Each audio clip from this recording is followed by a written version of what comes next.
강아지랑 수학 관계가 있는지 모르겠어요.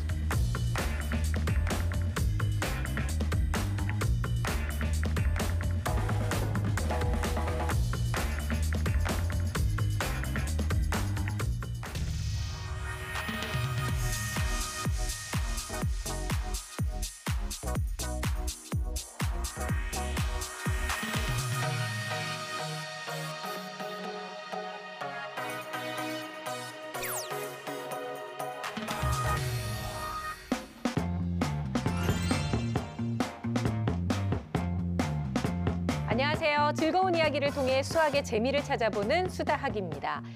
우리 아이들 중 절반이 친구에게 물건을 빌려주기 싫어서 거짓말을 해본 경험이 있다고 합니다. 사실 아이들하면 천사 같고 정말 너무 순수하고 거짓말이라고는 전혀 모를 것 같은 그런 얼굴을 하고 있는데 내 아이가 거짓말을 했다고? 라는 얘기를 듣게 되면 엄마는 정말 너무 배신감도 느끼고 또 한편으로 걱정도 많이 될 것 같아요. 거짓말이라는 게 뭐 크고 작고 이렇게 꼭 나눌 수 있는 게 아니라 무조건 거짓말을 했다고 하면 사실 좀 혼내기도 하고 바로 잡아줘야 될 필요가 있는 거죠, 선생님. 그렇겠죠. 근데 그 거짓말은 선생님한테도 합니다. 진짜요? 네, 저희 반 아이들도 보면은 과제 발표하거나 뭔가 숙제를 제출할 때 정말 배가 아프다고 표정까지도 너무 절실하게 아파서 네. 이렇게 보건실에 보내고 나면 그 시간이 끝날 때쯤 보건 선생님이 얘 노래 부른다고 빨리 데리고 가라고 이렇게 전화 오고 그런 경우가 굉장히 네. 많거든요. 그런데 거짓말은 하지 말아야 된다는 건 아이들 스스로도 다 알고 있어요. 근데 요것을 가정에서 이제 거짓말 하지 말아야 돼라고만 하시기보다는 네. 금도끼, 은도끼라던가 또는 유명 인사들의 정직과 관련된 사례들이 굉장히 많거든요. 그런 일화들을 함께 얘기하면서 한 번 더 정직의 중요성을 좀 되새겨보는 시간을 많이 가졌으면 좋겠습니다. 네. 저도 예전에 좀 거짓말을 좀 했죠. 어렸을 거짓말 때. 전문가 수준 아닐까 싶어요. 저는 뭐 거짓말로 거의 또 사업으로 했는데 친구 5명하고 네. 문방구 앞에서 우리가 도원 결의를 했죠. 각자 엄마한테 참고서 5권 산다고 그러고 네. 돈을 받아오기로 했어요. 해서 각자 한 권씩만 사는 거예요. 돌아가면서 종류별로. 그래서 검사할 때는 갖고 가서 엄마 샀지? 하고 다 보여주고 남은 돈 가지고 막 오락실 다니고 막 그랬단 말이에요. 근데 지금은 이제 후회를 하죠. 그래요. 그때 한 10명이 모여가지고 10권 산다 그랬었으면 네. 더 많이 남았을 텐데 그때는 내가 아직 어렸구나. 그걸 후회하는 거예요, 참 그거? 순수했구나 이런 생각을 많이 하고 있어요. 상당히 머리가 좋으신 것 같다는 생각이 그러니까 말이에요. 아유. 고등학생들도 거짓말을 많이 하는데 사실은 작은 거짓말들이 많아요. 지각한 이유에 대해서 이야기한다든지 수업 시간에 수업을 듣기 싫으면 아파서 엎드려 있다든지 이런 거짓말을 하게 되는데 그럴 때마다 좀 심하게 혼내거나 매로 다스려야 된다라고 생각하시는 분들이 있는데 그렇게 되면 오히려 더 지능적인 거짓말을 맞아요. 덮기 위한 거짓말을 하는 경우들이 있어요.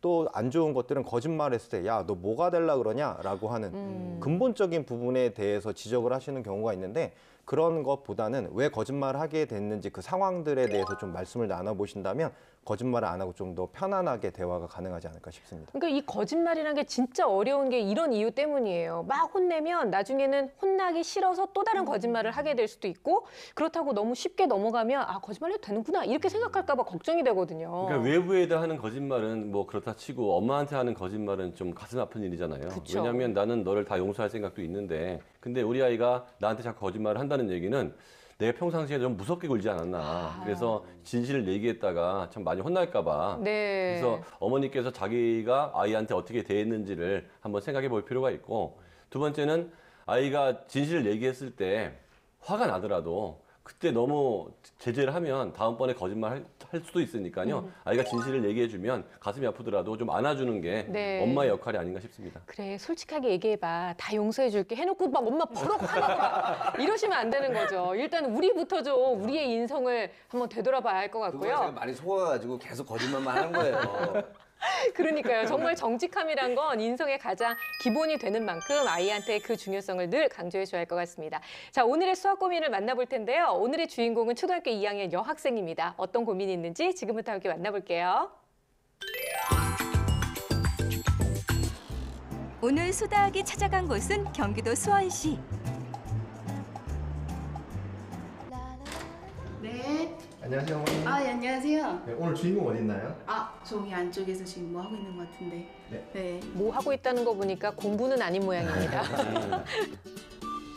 제작진에게 눈 한 번 안 돌리고 무언가를 열심히 만들고 있는데 집중력이 정말 대단한데요? 아유, 아기자기하게 잘 만드네요. 안녕.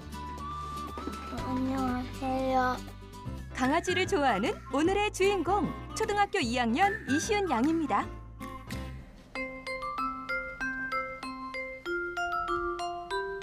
시은아 지금 뭐 만드는 거야? 몰티즈요.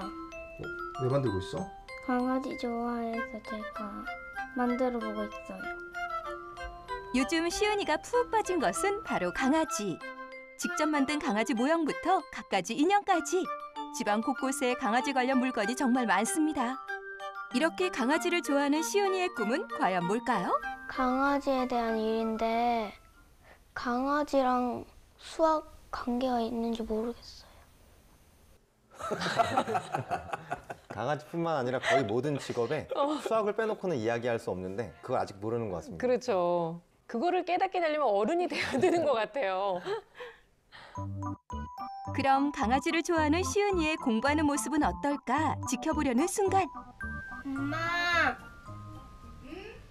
이리 와봐. 잠깐만. 왜? 엄청 잘했네? 엄마 근데 있잖아 강아지 사주면 갑자기 엄마에게 강아지를 사달라고 조르기 시작합니다. 강아지는 시은이가 스스로 강아지를 뭐 씻기고 먹이주고 똥도 치워주고 그럴 수 있을 때 해야 되지 않을까? 좀 있어야 될 것 같은데. 그러면은 혼이 6학년 되면은 키우면 안 돼? 그때 시은이가 할 수 있으면. 할 수 있을 것 같아 그때는. 그러면 그때 가서 결정하면 되지. 엄마들이 아이들이 뭐 요구할 때 바로바로 안 들어주는 거는 아이 정서 개발에 굉장히 도움이 됩니다. 네. 요즘 아이들이 바로 들어줘가지고 그 성격이 급해지는 경우가 많아요. 돼, 안 돼라고 바로 답을 하지 않고 이러면 어떨까, 저러면 어떨까 이렇게 아이의 판단의 자율성을 주면서 피드백을 주시는 게 참 잘하고 계시는 것 같아요. 네. 강아지는 이제 지나다니는 강아지를 보면 이제 처음에 호기심을 가졌었어요. 이제 또 워낙 좋아하다 보니까 이제 그 관련돼서 앞으로는 나는 강아지 관련된 직업을 갖고 싶다. 그런 일을 하고 싶다는 얘기도 하더라고요. 근데 이제 학습이나 이런 걸 하다 보면은 어떤 동기나 이런 걸 부여하기가 좀 어렵잖아요. 수학이 필요하다라고 얘기를 하거나 이제 다른 과목이 필요하다고 얘기를 하면 나는 동물 관련된 거를 할 건데 그게 왜 필요해? 라는 식으로 얘기는 하더라고요. 저럴 때 진짜 말문이 막히거든요. 뭐라고 얘기를 꼭 집어서 해줄 수는 없는데. 강아지 관련 책 속에 필기까지 할 정도로 강아지에 푹 빠진 시은이. 시은아, 강아지도 좋지만 공부는 대체 언제 하는 거니? 시은이 뭐해? 책 읽고 있는. 결국 엄마가 직접 나섭니다. 그것도 좋은데 먼저 해야 될 게 있지 않나? 계획표가 있잖아. 응. 그거 보자. 한번 오늘 어디까지 했는지 이거 보고 그다음에 읽는 게 어때? 알겠어. 시은이와 함께 짠 계획표를 펼쳐보는데요. 플레이 했고 독서 활동. 독서 했고 그러면 이제 수학하면 되네. 그럼 수학 볼까? 시은이가 수학 중에는 연산 어려워하니까 오늘 이거 한번 풀어보자. 자. 다행히 엄마가 정해준 공부량은 계획표에 따라 성실히 잘 해나간다고 합니다. 근데 보통 뭐 하기 싫어하고 이런 모습은 아닌 것 같아요. 책을 펼치자마자 바로 문제를 풀기 시작하는 시은이. 문제도 지금 두 자릿수 덧셈 뺄셈 혼합 계산인데 딱 2학년에 적절한 수준이거든요. 아, 네. 야, 그래도 집중력 좋은데요. 네. 자세도 좋고 집중도 잘하고. 그런데 문제집에 풀이를 잔뜩 써서 풀고 있네요. 그래도 어딘가 모르게 막히는 구석이 좀 있는 것 같아요. 연습장 쓰지 않고 저렇게 문제집 안에 빽빽하게 쓰니까 좀 쓰다가 헷갈릴 것 같아요. 아. 어딘가 답답한지 문제를 풀던 손이 멈추고 결국 엄마에게 도움 요청. 엄마. 이 문제 어려워. 뭐가 어려워? 이거 너무 계산식이 복잡해. 아 복잡해? 자 여기 보면 빨간 선 있는 데를 먼저 해볼까? 요거는 먼저 할 수 있겠어? 시은이의 질문에 친절하게 도와주는 엄마. 아이를 혼내지 않고 어려워하는 부분부터 짚어보며 차근차근 옳지. 함께 풀어본다고 해요. 맞아. 차근차근 해보면 돼. 요거랑 요걸 이제 더해보면 여기를 써볼까? 이거를 여기다 갖다 쓰면 그래, 잘하네. 차근차근 생각해보면 돼. 시은이의 대답을 유도하고 칭찬으로 대응하는 엄마. 엄마 근데 여기다 또 하면 여기 계속 내려가는데 여기 그건 상관없어. 지우개도 되고 안은 다른 종이다 써도 될 것 같은데? 그럼 그냥 그래. 계속 풀 수 있겠어, 그런 식으로? 시은이가 어려워하는 것을 받아주고 끝까지 부드럽게 답해주는 모습 정말 훈훈하죠? 일단 엄마가 뭐가 어려워 할 수 있는데 이렇게 얘기 안 하고 일단 맞아요. 받아들이는 이런 태도는 굉장히 좋은 것 같아요. 너 이 전 문제도 했는데 왜 이걸 몰라? 똑같은 건데. 어머니 지도 방식은 정말 훌륭한 것 같아요. 시은이가 질문한 문제는 연산 문제. 하지만 그렇게 어려워 보이는 문제는 아니었는데 시은아, 연산이 어려운 거야? 계속 더하다 보면 헷갈릴 때도 있고 계속 더하고 빼면은 이제 어지럽고 약간 하기 싫어져요. 연산만 보면 어지럽고 하기 싫다는 시은이. 다행히 오늘은 엄마가 쉬는 날이라 공부를 봐줄 수 있었지만 평소에는 일을 하느라 공부를 봐주기 힘들어 대책이 필요한 상황이라고 합니다. 문제풀이가 끝난 후 엄마와의 채점 시간. 좀 맞는가 싶더니 슬슬 오답이 보이기 시작합니다. 또 그냥 쫙 못 끄시고 또 어머니가 또 별표로 저렇게 또 상처받을까 봐. 어려웠어, 풀 때? 몇 개 좀 어려웠어. 우리 어려운 거를 쉽게 만들려면 몇 번 꾸준히 해보면 더 쉬워지거든? 어려운 거 몇 개 해서 지금 같은 유형으로 해서 한번 풀어볼까, 다시 한번? 엄마 저기서 한번 뽑아줄게, 문제은행 같은 데서. 해볼 수 있겠어? 그래. 채점이 끝나자 인터넷으로 무언가를 하기 시작하는 엄마. 지금 보고 있는 사이트는 무료로 배포하는 문제은행 사이트라고 하는데요. 야, 이거 희진 선생님이 그동안 많이 얘기하셨던 맞아요. 건데 실제로 이렇게 실천하시는 분은 또 처음 뵌 것 같아요. 평소 어머니는 시은이가 어려워하는 유형의 문제를 무료 문제은행 사이트에서 간추린 후에 해당 문제들로 문제지를 만들어 다시 풀게 하면서 반복 학습을 시킨다고 합니다. 실제로 원하는 유형의 문제만 쏙쏙 모아 뽑을 수 있고 게다가 무료라고 하니 정말 유용한 것 같죠? 다행히 이런 노력 덕분인지 아직까지는 학교 성적에 큰 문제도 없고 수업 진도도 잘 따라가고 있다고 하는데 어머니, 그럼 대체 고민이 뭔가요? 아무래도 제가 이제 맞벌이다 보니까 계속 옆에 붙어서 공부를 체크해 줄 수가 없어요. 사실 모든 부모님들이 바라는 게 이제 스스로 공부했으면 좋겠다는 마음이 있잖아요. 그래서 자기주도 학습을 어떻게 하면 잘할 수 있을지 그게 좀 고민이 되고 그냥 그런 고민을 하다 보니 여러 가지를 보면서 시은이가 이제 뭐 얘기를 하면서 계획도 짜고 하지만 이 방향이 맞는지 혹시 부족한 점은 없는지 이런 부분이 사실 고민이 됩니다. 그러게요. 동기부여를 좀 시켜줄 수 있는 방법을 찾는다면 시윤이가 훨씬 더 잘 적응할 수 있을 것 같아요. 엄마가 옆에 있을 때와 없을 때 큰 차이가 있다는 시은이. 기본 실력은 있지만 연산은 어렵고 또 강아지에 푹 빠져 수학 공부에 동기부여가 안 돼 흥미가 뚝 떨어진 시은이를 도와줄 방법. 수학 선생님들 알려주세요. 네, 오늘 주인공 초등학교 2학년 시은이를 만나봤습니다. 저는요, 4년 전 저희 집으로 돌아간 것 같은 느낌이었어요. 저희 딸하고 똑같았어요. 진짜 강아지 책만 읽고 강아지만 보고 강아지 그림만 그리고 나는 강아지 일을 할 건데 내가 왜 수학을 배워야 돼? 이런 똑같은 질문을 했었거든요. 정말 이럴 때 막막했어요, 선생님. 이럴 때 뭐라고 얘기를 해줘야 되는 거예요? 그렇죠. 동물 관련 일을 할 건데 수학을 왜 해요? 이런 질문 자체가 이미 수학에 대한 흥미도 없고 그렇죠. 하기 싫다는 거잖아요. 예, 전혀 안 된 거예요. 관련이 없잖아요. 라잖아요. 그런데 이런 경우에는 자기가 좋아하는 것을 가지고 수학과 연계해서 안내를 해주는 게 좋아요. 다행스럽게도 시은이 같은 경우는 강아지라는 명확하게 좋아하는 소재가 있기 때문에 네. 이것을 활용해서 안내를 해주시면 됩니다. 우선은 강아지가 좋으니까 이제 강아지 관련 직업을 갖고 싶다고 했는데 먼저 다양한 강아지를 키우는 여러 가지 직업의 종류를 안내해 주는 게 좋아요. 수의사를 비롯해서 뭐 동물 조련사 등등 여러 가지 직업을 안내하고 그 직업 각각에 다 수학이 이렇게 필요하다라는 거를 자세히 하루에 하나씩 읊어주면 좋은데 뭐 예를 들면 강아지를 키우는 공간, 강아지 집의 크기도 강아지하고 크기에 비례해서 또 사료의 양도 비례해서 계산을 해야 되고 네. 또 강아지의 마리수, 가격, 키우는데 드는 비용도 덧셈 뺄셈처럼 지금 시은이가 공부하는 수학 연산을 이용해서 계산해야 된다. 또 강아지 아플 때 약을 먹일 때도 약 측정량도 정확하게 측정해서 줘야 된다. 이런 식으로 구체적으로 찝어준다면 아이가 정말 강아지를 키우는데 수학이 필요하구나라는 생각만 가져도 동기 유발이 확실히 되죠. 진작에 이 얘기를 들었어야겠는데 너무 힘들었어요, 몇 년 동안. 저는 일단 요 생각을 했어요. 왜 아이들은 강아지를 좋아할까? 왜냐면 어렸을 때부터 이런 얘기 많이 하시지 않았어요? 아이들한테? 아우, 우리 강아지. 그렇죠, 그렇죠. 우리 강아지, 맞아요, 예쁜 맞아요. 강아지를 하잖아요. 그러다 보니까 좀 강아지에 대한 좀 호감이 생긴 것 같은데 어머니가 이제 그걸 좀 잘 이용하면 좋을 것 같아요. 어떻게요? 실제로 강아지를 사는 거예요. 사서 말 잘 들을 때만 한 번씩 만져보게 해주는 거예요.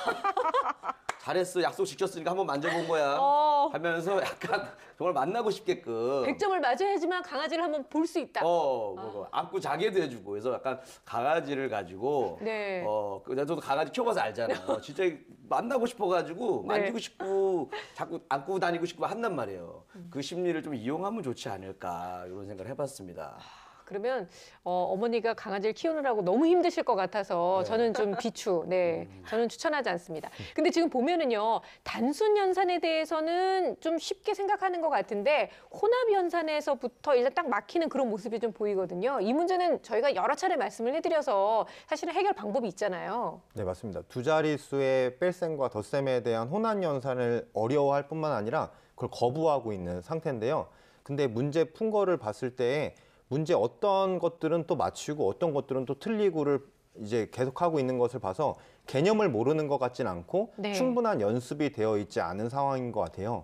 이럴 때에는 체계적으로 연습할 수 있도록 어머니께서 도와주시는 부분이 필요하다는 생각이 드는데 어머니께서 이 문제 풀 때 엄마 이거 연습장에 풀어야 되는 거야? 그냥 문제집에 풀어도 돼? 라고 질문했을 때 네가 좋은 대로 해도 돼? 라고 하는 대답을 하셨는데 그것이 아니라 지금 연산하는 과정 가운데 자기 글씨 때문에 헛갈려 하거나 틀리는 경우들이 보이기 때문에 연습장을 좀 아깝다고 생각하지 말고 한 페이지를 3칸으로 나눠서 띄엄띄엄 풀면서 자기의 연산이 잘 보일 수 있도록 연습장에 푸는 연습을 했으면 좋겠다라는 생각이 들고요. 그리고 크레이를 이용해 가지고 연산을 실물을 보면서 할 수 있도록 해본다든지 아니면 더하기 빼기에 관련된 여러 가지 보드 게임들이 나와 있거든요. 그것들을 실제로 해보면서 연산이 어렵고 지겨운 것만이 아니라 재밌다라고 하는 것을 말해주는 것도 좋다고 생각합니다. 네.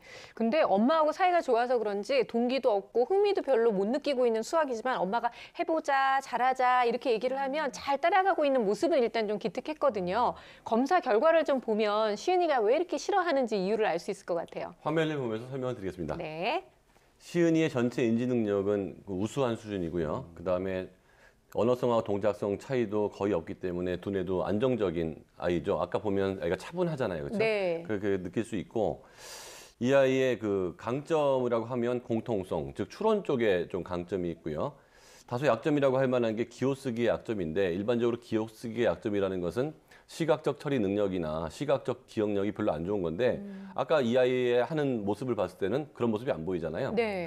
그래서 이 시각적 처리 능력을 보여주는 또 다른 지표를 봤더니 그건 굉장히 높았어요. 그래서 기호쓰기만 약하기 때문에 이거는 그렇게 신경 쓸 필요 없겠다. 왜냐하면 꼼꼼하게 적다 보니까 늦어질 뿐이지 실제로 능력이 나쁘진 않다고 볼 수 있어서 전체적인 인지 능력은 측정된 것보다 약간 더 높을 수도 있다고 볼 수 있을 것 같고요.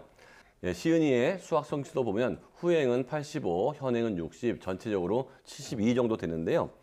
후행을 보면 추론력이 뛰어나다고 나오고요. 그다음에 그 현행을 보면 문제 해결 능력이 부족하다. 약간 끈기가 부족하다고 하는데 꾸준하게 연산을 시키면 잘할 애거든요. 근데 그거에 비해서 강아지만 좋아하고 공부를 좀 안 하고 있었기 때문에 지금부터 하면 그 연산 실력이든 수학 실력이 올라갈 수 있을 것 같아서 매일 한 40분 이상씩 체계적으로 학습을 갖는 시간이 필요할 거라고 보입니다.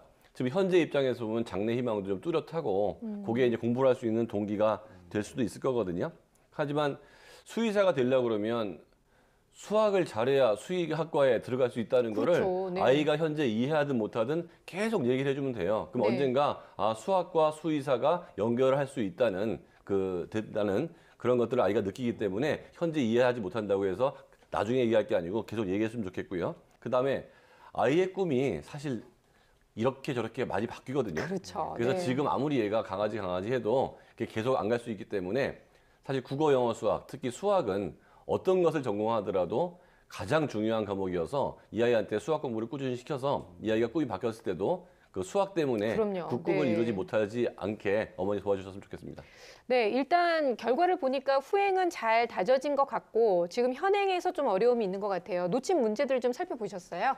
네, 2학년 1학기는 아주 잘하고 있어요. 문제를 2번, 13번이 틀렸는데 이게 덧셈과 뺄셈을 활용한 이게 미지의 어떤 수를 구하는 문제였거든요. 보면 덧셈, 뺄셈 개념은 잘 알고 있는데 네. 미지수, 네모 이런 새로운 개념들이 나오면 조금 헷갈려서 적용하는데 어려움을 느꼈던 것 같아요. 그래서 이제 자기가 풀던 유형이 아닌 다른 유형이 오면 좀 혼동을 했던 것 같고요. 그리고 현행 같은 거 2학년 2학기 같은 경우는 지금 20문제 중에 9문제를 틀렸거든요. 보면 12번, 18번 문제 같은 경우는 자릿수 문제를 틀렸고 그리고 4번과 16번 문제는 그림이나 도표를 활용해서 푸는 문제였는데 10번, 13번 문제는 같은 개념인데 더 어려운 수준인데 맞췄단 말이죠. 네. 그러니까 개념을 모르는 건 아니고 이런 유형의 문제를 조금 적응하거나 이해하는 데 어려움을 느꼈던 것 같아요. 그래서 이 친구 같은 경우는 새로운 여러 가지 유형을 많이 접해보고 문제풀이를 해보는 경험을 늘리는 게 필요합니다. 네. 그 얘기를 들어보니까 좀 개념은 잘 알고 있다라고 좀 하셨는데 그러니까 또 그 어머니께서 그 문제은행을 통해서 네. 직접 막 문제도 많이 풀게 해주시고 문제도 막 뽑으시고 막 그러셨잖아요. 근데 선생님이 또 문제를 더 많이 풀게 해야 된다고 하는데 도대체 얼마나 문제를 많이 풀어야 되는지 좀 궁금해요. 아니 진짜 고민이 좀 되는 부분이네요. 근데 어머니가 사실 이렇게 딱 끼고 문제도 좀 뽑아주고 문제 푸는 것도 지켜보고 채점해주고 이럴 수 있는 날이 일주일에 딱 하루밖에 없다고 그래요. 그 외에 다른 날들은 본인이 창의력 수학이나 사고력 수학 같은 것만 지금 하고 있는 그런 상태이기 때문에 아무래도 오늘 저희가 이제 그 성취도 평가를 한 문제는 아이가 좀 익숙하지 않았을 수도 있겠다는 생각이 좀 들긴 하거든요. 이런 상황을 좀 고려해서 시은이한테 좀 편안한 학습법을 가르쳐 줄 필요가 있을 것 같습니다. 네, 지금 시은이가 사고력 문제에 대해서 푸는 거는 참 잘하고 있는 부분인데요. 거기에 제가 한 가지 팁을 드리자면 어머니께서 시은이를 만나는 시간이 일주일에 한 번 정도밖에 없다라고 네. 이야기를 했어요. 그때에는 좀 개념 중심으로 좀 공부를 할 수 있도록 도와주셨으면 좋겠어요. 그 이유는 기본적인 베이스가 되어 있지 않은 상태에서 사고력에 관련된 문제만 풀다 보면 나중에는 사고력 문제도 잘 못 풀 수 있거든요. 그래서 교과서를 중심으로 개념과 문제풀이를 할 수 있는 다양한 방법이 나와 있는 것들을 어머니께서 같이 함께 해주시면서 개념은 이러하구나, 이러한 개념의 문제는 이렇게 푸는구나 라고 하는 것을 같이 차분하게 할 수 있도록 도와주시면 좋을 것 같고요. 네. 그다음에 각각의 유형별 연습이 좀 필요하다라는 생각이 들어서 유형별 문제집들이 워낙 많이 나와 있거든요. 수준별, 유형별로 나와 있는 문제집을 같이 가셔서 자기에게 맞는 문제집을 골라서 선정해서 같이 풀 수 있도록 도와주시면 좋겠고 지금 어머니가 참 잘하고 계신 게 문제은행식의 문제를 뽑아서 풀고 있단 말이죠. 근데 그거를 한 번만 뽑아주시는 것이 아니라 일주일치를 이제 계획을 잡으셔서 하루에는 요 정도의 양을 이렇게 풀면 되겠다라고 하는 체계를 잡아주셔서 그 문제를 풀 수 있도록 일주일 계획을 잡아주시고 확인하셨으면 좋겠고 만약에 그렇게 문제를 뽑아주시려면 이제 큰 문제점이 될 수 있는 부분이 그때는 그 당시에는 그 문제를 풀었는데 그 프린트를 버려버리면 어떤 문제를 잘 풀고 못 푸는지에 대한 기억을 확인이 안 될 수 있기 못하죠. 네. 때문에 그 프린트들을 잘 모아서 잘 푼 부분과 못 푼 부분에 대한 피드백이 정확하게 이루어질 수 있도록 도움을 주시는 것을 추천합니다. 네. 그 시은이 어머니께서 시은이가 자기주도 학습이 됐으면 참 좋겠다고 얘기하는데 사실 2학년이 자기주도 할 수 있는 아이가 별로 없을 거고 특히 아직 얘는 습관도 안 들어있기 때문에 더 힘들 것 같거든요. 네. 그러면 처음엔 따라하기를 해줘야 되는데요. 어머니께서 좀 자세하게 아이한테 계획을 짜줄 필요가 있는 것 같아요. 일주일에 일정한 시간 공부하라고 했으니까 그러면 하루에 40분을 하자. 그러면 그중에서 한 15분은 뭐 문제를 풀고 15분은 뭘 하자. 채점은 요때 하는 거야. 근데 그때 15분 안에 충분히 풀 수 있는 문제를 줘야 돼요. 빡빡하게 푸는 게 아니고요. 그래서 내가 이걸 해냈구나라는 느낌을 갖게 해주는 게 좋을 것 같고 그다음에 문제집에 푼 거를 연습장에 옮기든 연습장에 푼 거를 다른 깨끗한 종이에 옮길 때도 어떻게 옮기는지를 시범적으로 한번 보여줄 필요가 있다는 거죠. 그래서 한번 보여주고 따라해야지 아무것도 모르는 아이가 그렇죠, 알아서 할 수는 맞아요. 없거든요. 그래서 이런 계획을 좀 섬세하게 짜주면 아이가 따라하다 습관이 잡힐 거고 그러면 자기주도가 좀 일어날 거고요. 만약에 어머니가 이렇게 세세하게 해주기 힘들다면은 공부방이나 이런 걸 세세하게 해줄 수 있는 선생님한테 맡겨서 익숙해지고 난 다음에는 그다음부터 혼자 할 수 있을 것 같아요.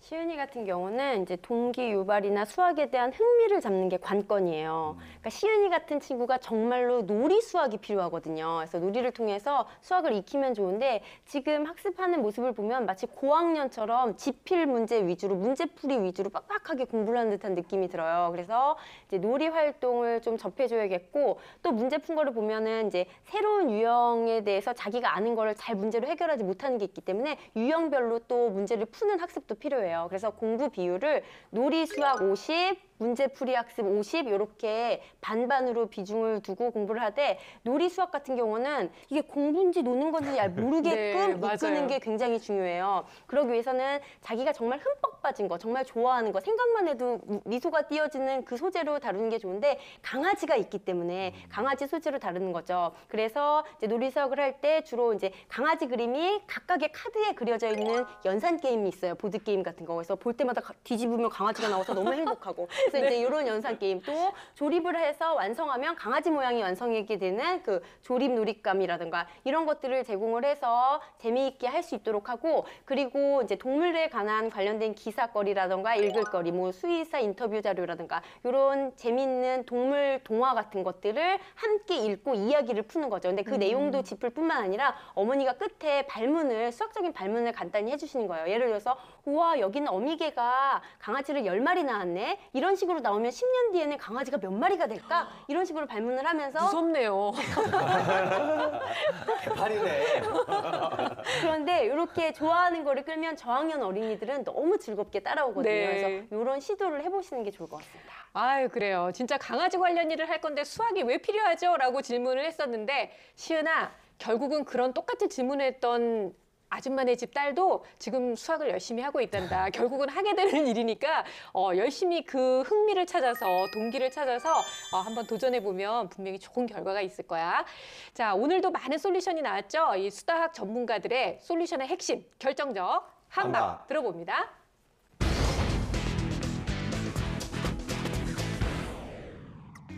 제 결정적 한방은 놀이 수학입니다. 시은이는 교과서 속의 놀이 활동만 꺼내서 수학에 대한 흥미를 키웠으면 좋겠습니다. 제 결정적 한방은 적성보다 실력입니다. 많은 어머니들께서 아이의 적성을 찾아주려고 노력을 하는데요. 실력이 좋아지면 무엇이든지 할 수 있습니다. 제 결정적 한방은 원리 찾기입니다. 시은이가 질문을 했을 때 구체적인 문제풀이 방법을 가르쳐주기보다는 원리를 찾을 수 있도록 도와주시기 바랍니다.